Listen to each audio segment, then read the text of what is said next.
काका 10-12 पुस्तकं झाली. कुठे मिळतील पुस्तकं आम्हाला वाचायची असतील तर?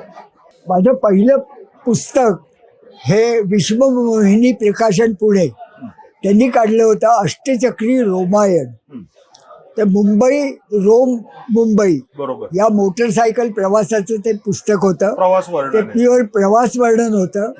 आणि मुख्य गोष्ट म्हणजे त्या पुस्तकाला गोनी दांडेकर भ्रमण महर्षी हो. त्यांची प्रस्तावना पहिल्या आवृत्तीला लाभली होती बर. आणि दुसऱ्या आवृत्तीला विद्याधर गोखल्यांची प्रस्तावना लाभली होती. फॅन्टास्टिक.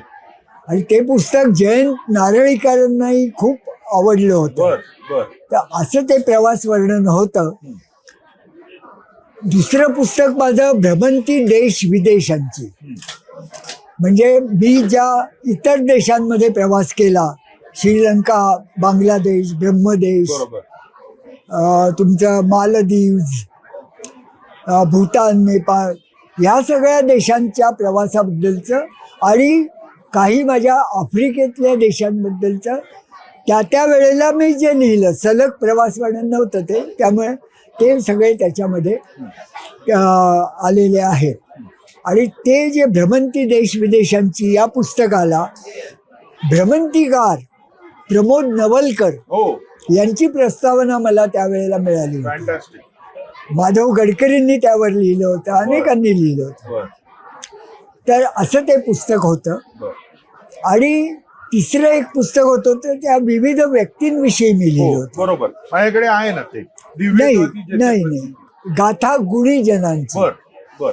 या पुस्तकात इतर अनेक जसं की क्रिकेट महर्षी देवधर, देवधर. दी.ब. देवधर, हो.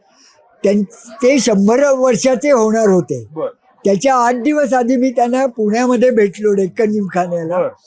आणि त्यांनी एखाद्या आजोबांनी नातवाशी बोलावं बरोबर. असं त्यांच्या पलंगावर तिथे बसून माझ्या गप्पा झाल्या होत्या. तर अतिशय छान अनुभव होता आणि त्यामुळे मी त्यांच्याबद्दल लिहिलं. बर. तर असे काही कलकत्त्यामध्ये रवींद्रनाथ टागोर हे नाव तर सगळ्यांना माहिती आहे. हो. त्यांचं गीतांजलीला नोबेल पुरस्कार मिळाला. पण गीतांजली, तुम्हाला कल्पना नसेल, एक किस्सा घडला होता. रवींद्रनाथ टागोर आणि त्यांचे चिरंजीव रथींद्रनाथ टागोर हे दोघं जण, ते यंग होते बरोबर. आणि ते दोघं जण लंडनच्या भुयारी रेल्वेतून प्रवास करत होते. आणि ती बॅग जी होती त्याच्यामध्ये गीतांजलीचं स्वतः रवींद्रनाथ टागोरांनी मुंबई ते लंडन या प्रवासात, तो बोटीचा प्रवास होता हो. महिन्याभराचा, हो. त्यामध्ये Manuscript त्यांनी म्हणताय त्याचा म्हणजे अनुवाद केला होता बर. इंग्रजीमध्ये. बर. आणि तो अनुवाद असलेलं जे काय हस्तलिखित होतं ते त्या बॅगेत राहिलं. ती बॅग त्या भुयारी रेल्वेत ते विसरले. हो. इतका गहजब झाला की काय आता करणार, आता कुठे मिळणार हे. पण तुम्हाला सांगतो ते मिळालं. बर.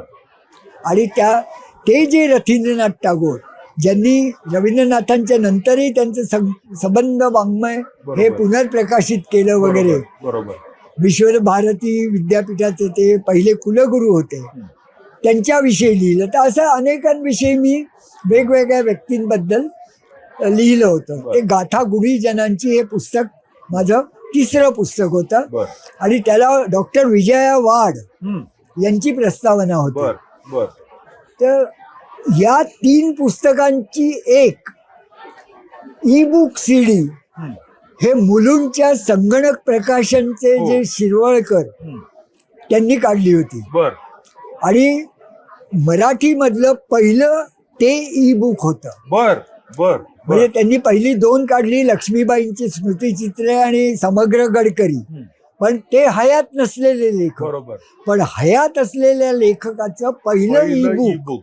आणि ज्या वेळेला त्याचं प्रकाशन झालं ते कुमार केतकर, विजया वाड, प्रतिभा रानडे यांच्या हस्ते ते झालं. फॅन्टास्टिक. तर तसं ते पुस्तक होतं. त्यानंतर मी लिहितच गेलो. बरोबर. आणि विविध व्यक्तींशीही, म्हणजे जसं प्रवास वर्णन तसं व्यक्तिविशेष, व्यक्तिचित्र. असे बरोबर. मोठमोठे जे लोक आहेत त्यांच्याबद्दलचं मी लेखनाची एक आवड निर्माण झाली. त्या लोकांना मी भेटू लागलो आणि त्या पद्धतीने ते लिखाण झालं. म्हणजे नुसतं चरित्र नव्हे, त्यातले बरेचसे 90% लोकांशी मी भेटलेलो आहे, गप्पा मारलेल्या बर आहेत. बर बर. तर अशा लोकांबद्दलचं एक पुस्तक